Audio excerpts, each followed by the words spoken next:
Hi friends, आज हम बनाने जा रहे हैं मिठी रोटी, जिसे सिंधी में मिठी मानी या मिठो लोलो भी कहा जाता है। तो बिना देर किए ये स्वादिष्ट रेसिपी बनाना शुरू करते हैं। मीठी रोटी सही माप से बनाने के लिए हम कोई भी एक कटोरी लेंगे, इसी से आटा गुड़ घी सब मेजर करेंगे। मीठी रोटी बनाने के लिए सबसे पहले हम गुड़ से चाशनी तैयार करेंगे। 3/4 कप ग्रेट किया हुआ गुड़ लें। आप चाहें तो पाउडर गुड़ भी इस्तेमाल कर सकते हैं। गुड़ में 2 से 3 चम्मच जितनी पिसी हुई चीनी मिलाएं। मीठी मानी सिर्फ गुड़ से भी बनाई जा सकती है, पर इसे ज्यादा क्रिस्पी बनाने के लिए इसमें 2 चम्मच चीनी मिलाएं। 1 कटोरी कसा हुआ गुड़ और चीनी किसी भी कटोरी में डालें। अब इसमें आधी कटोरी गर्म पानी डालें। इनको मिक्स करें और आधे घंटे के लिए ढक के रखें, या जब तक गुड़ अच्छी तरह मेल्ट न हो जाए। आधे घंटे के बाद चेक करते हैं। आप देख सकते हैं गुड़ और चीनी मेल्ट हो चुके हैं और ये मिश्रण बिल्कुल ठंडा है। अब हम आटा गूंदेंगे। अगर आप हमारे चैनल पर नए हैं तो सब्सक्राइब कीजिए और बेल आइकन को दबाना न भूलें। मेजरमेंट के लिए सेम कटोरी लें जिसमें हमने गुड़ लिया था। 3 कटोरी गेहूं का आटा लें।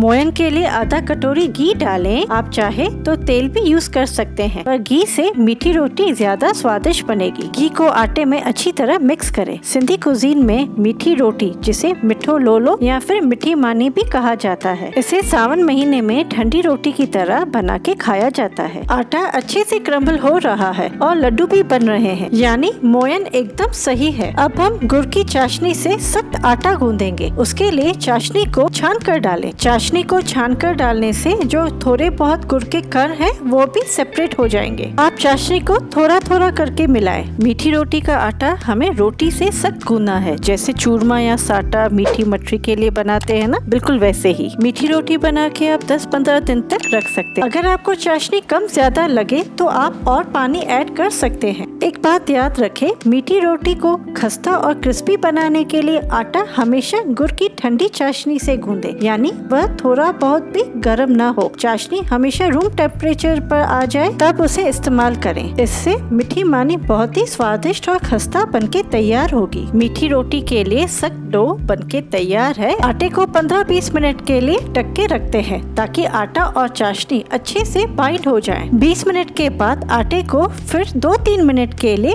गूंद लें। गूंदे हुए आटे से गोल पेड़े बना लें। ये चपाती के पेड़ों से साइज में ज्यादा मोटे बनते हैं। इस आटे से 4 मीठी रोटी बनके तैयार होगी। पेड़ा बनाने के लिए फिंगर्स को थोड़ा थोड़ा सब कॉर्नर से प्रेस करते जाएं। इससे पेड़ा आसानी से बन जाएगा। अब इसे गोल रोटी की तरह बेल लें। इसे हमें रोटी से थोड़ा मोटा बेलना है। मीठी रोटी को हम 2 अलग तरीकों से भी बना सकते हैं। पहला तरीका है जिसमें आटा गूंदते समय जीरा और दरदरी काली मिर्च मिला के गूंदा जाता है। इसे सिंधी में चौथा कहते हैं। आप देख सकते हैं इसे बेलने पर इसके कोनों में क्रैक आ गए हैं। ये सख्त आटे के कारण है। इसे बेलने के बाद कोनों को थोड़ा सेट कर लें। अगर आपको मीठी रोटी खाना पसंद है तो सिंधी चौथा की रेसिपी लिंक नीचे डिस्क्रिप्शन बॉक्स में दी हुई है। दूसरा तरीका है जिसमें आटा गूंदते समय साबुत सौंफ और लौंग का पाउडर मिला के बनाया जाता है। इसे माता जो रोट, जो माता रानी पर हर मंगलवार प्रसाद के तौर पर चढ़ाया जाता है। आप देख सकते हैं मीठी रोटी पराठे से भी थोड़ी मोटी है।